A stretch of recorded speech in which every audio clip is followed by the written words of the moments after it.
This book, as the name says, talks about the space race, starting from the end of the Second World War, when the Allies were beginning to win against the Nazis. They found out some of the weapons that the Nazis had and how advanced they were. And obviously it was becoming more and more clear towards the end that the war was coming to an end around 1945. And since the Allies were winning on multiple fronts, the questions became then after that what to do with the technology that the Nazis had, the weapons, as well as the scientists and engineers that build those technologies. So this book, The Space Race, then goes about the timeline after that, what happened. Obviously, we know after the Second World War, shortly after that, a couple of years after that, the Cold War started with the United States and the USSR, the Soviet Union, competing. And they were competing for dominance in all aspects, ideologically, militarily, economically, etc. So obviously the scientists that and engineers that built some of these weapons that the Nazis used against the Allies were taken by the countries, by the Allies, by the respective countries of the Allies, whether it was the US, Soviet Union, UK, or England, France. Each one of them took some of these scientists and engineers, and especially the US and USSR took some of the best engineers that the Nazis had, such as Werner von Braun, who I'll be talking about in another episode of the space book series. But for now, I will go more about the general space race. We will cover that also later on, more into depth. So obviously, after the war was won by the Allies, couple of years after that, there was another, like not actual war, but more of an ideological war between the USSR and the US, with one side obviously communism and the other side capitalism. And each side tried to export their ideology as the superior. And this is where the book goes about. We know that after that, what happened, each side took some of the engineers and technologies that they could find when they won the war to their respective countries and tried to build up their especially rocket capabilities.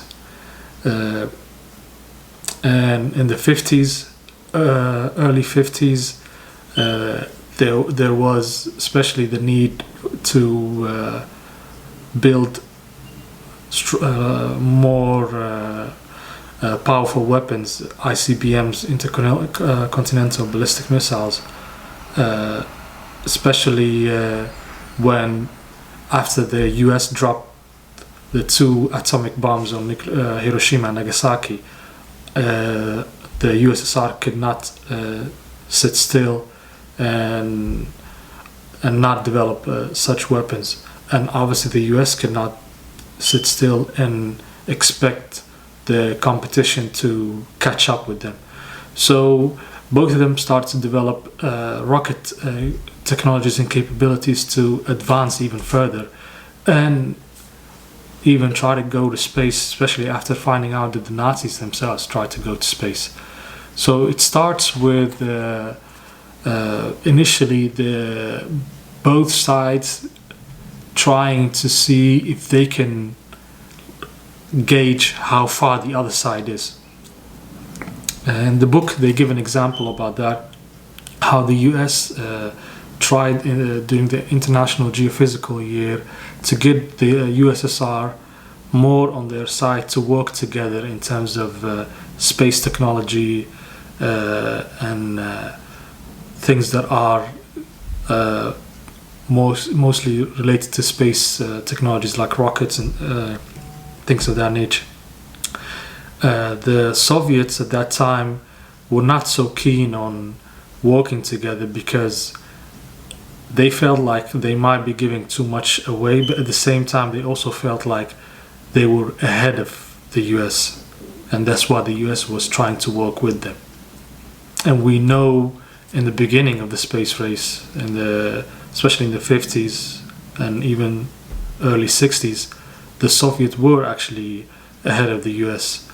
And how do we know that? Obviously, the first ever object sent to space, Sputnik 1, it was on the 4th of October 1957.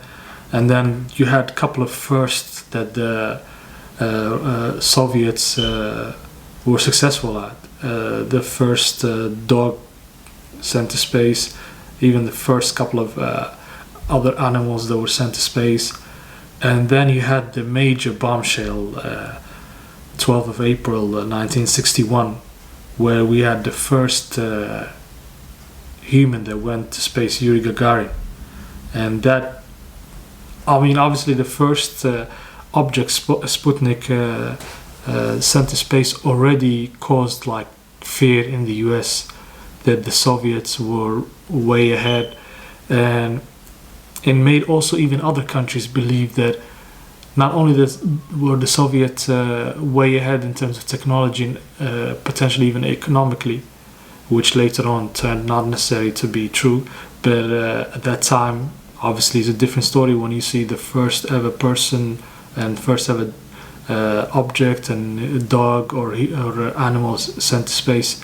So it had a really major impact. So even that other countries start to think that maybe the communism ideology is more the superior one. Now, obviously, that's another debate that you can go into, which side you find ideologically more superior. That's not here that's not here to debate or talk about, but here we're more talking about the space aspect side. So what happened after that is when the Soviets had the first object sent to space, Sputnik 1, the first dog sent to space, Laika, and then to top it off, you had the first human sent to space, Yuri Gagarin, 12th of April 1961.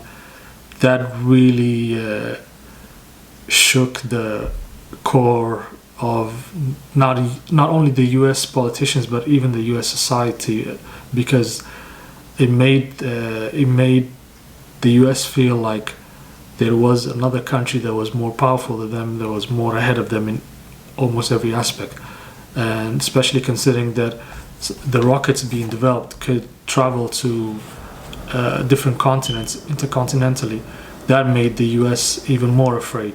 So the US was working extra hard to make sure they can catch up with the Soviets, especially with doing projects like the Project Mercury and then Project Gemini and then obviously Apollo. And what happened to the Soviets, obviously, because at that time, especially in the beginning, they had Stalin, who was very suspicious of everyone at the top and even tortured some of his best engineers. And then later on, he had other leaders. There was a lot of competitions even within the Soviet space community to prove that they are the best engineer or the best scientist to their leaders. And this competition, also the lack of trust between each other, caused them to fall behind.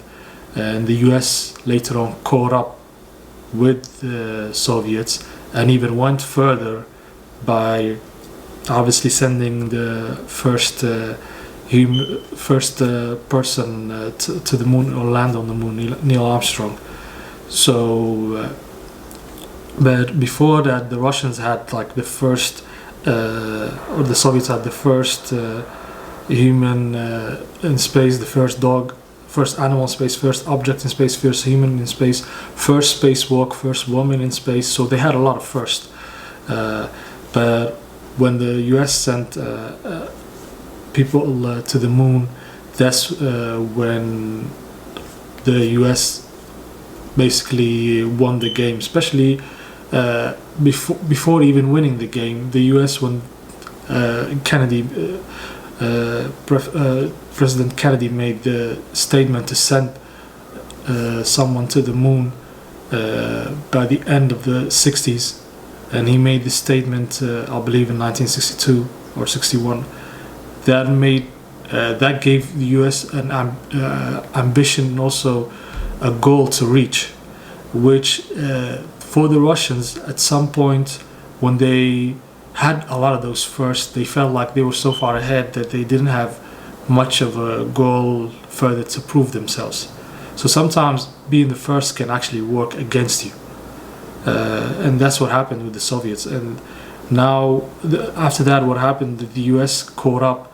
There was a lot of other aspects that the US even start to advance further than the Russians.